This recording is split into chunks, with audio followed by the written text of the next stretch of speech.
Steph, just simply put, how much did you guys need this win? A lot. It's pretty clear what rough road we've been on. And we just needed. It was good to have a close game, even though we were down in the fourth quarter, where we had an opportunity to come back and just claw out a win. Especially they were hitting shots all over the place in the fourth quarter. Kelly hit some huge ones for us to keep us close. Bays was amazing all over the court tonight, and it was a good contribution from everybody that stepped foot on the floor. And then defensively down the stretch, getting enough stops to, seal the deal. It was a good win for us. Steve said that you had talked to him about extending your minutes, and you did obviously come in 2 minutes early in the fourth. Can you detail how that conversation came to be? Hey, Coach, can I play 2 more minutes tonight? Sure, Steph, that works great. Okay, I'll see you in 4 minutes. Did you feel that it was just like necessary tonight to chase this win down? I don't even qualify like that. I think it's I was feeling good in terms of the injury and all that, and everything else. Knowing the schedule,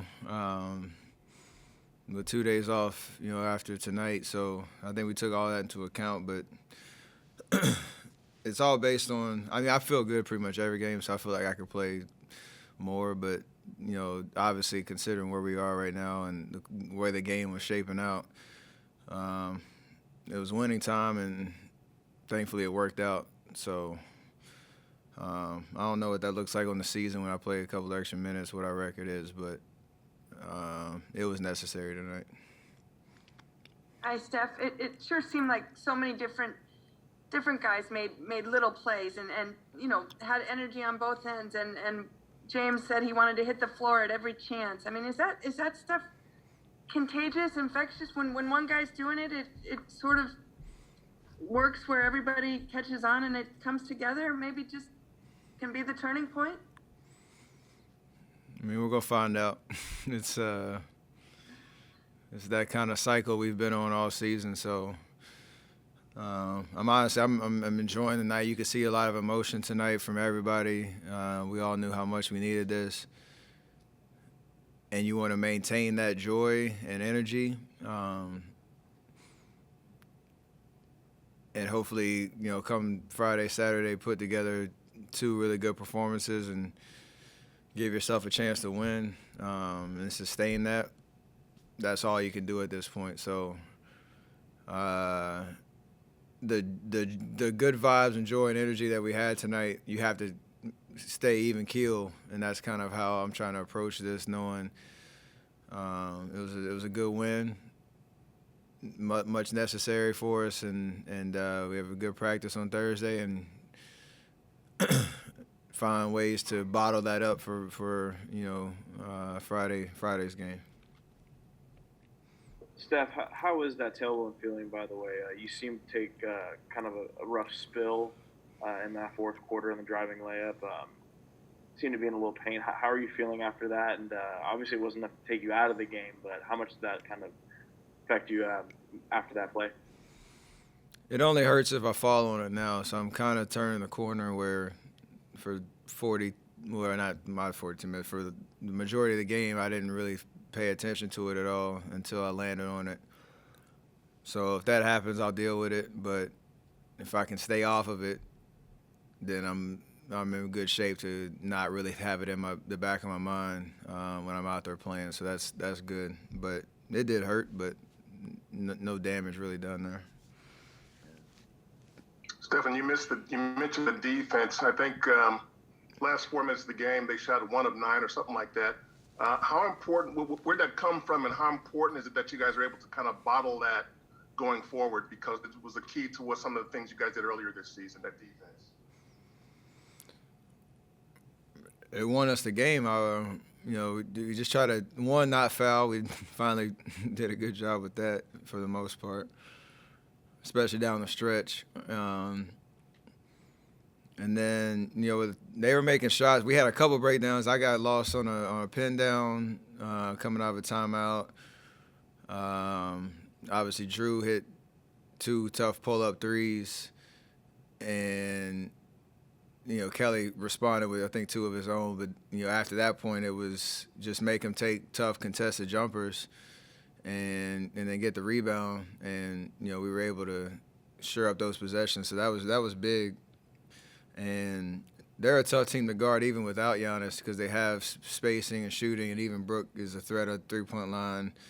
And Chris can get a shot off pretty much anywhere. So it was a good performance for us down the stretch, like you said, to be able to just make them take contested jumpers, not foul, get the rebound, give ourselves a good flow on offense, and it worked.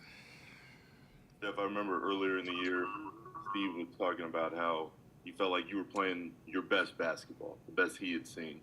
A few minutes ago, he said that he feels like physically and mentally you're peaking right now at a higher level than he's seen. Do you feel that when you're out there on the floor, that strength-wise, mental, physical, everything's at a different level? Absolutely. I'm just trying to keep pressing forward, keep trying to find ways to get better, and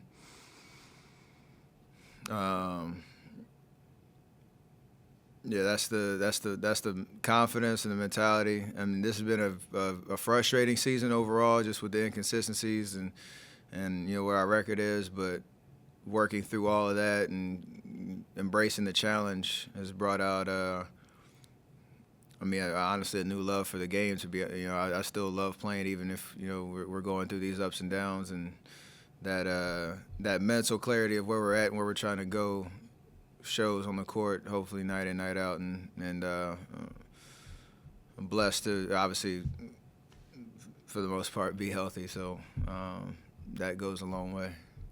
There's obviously plenty of talk about what Wiseman can become, but is that the version of Wiseman that can help you guys right now?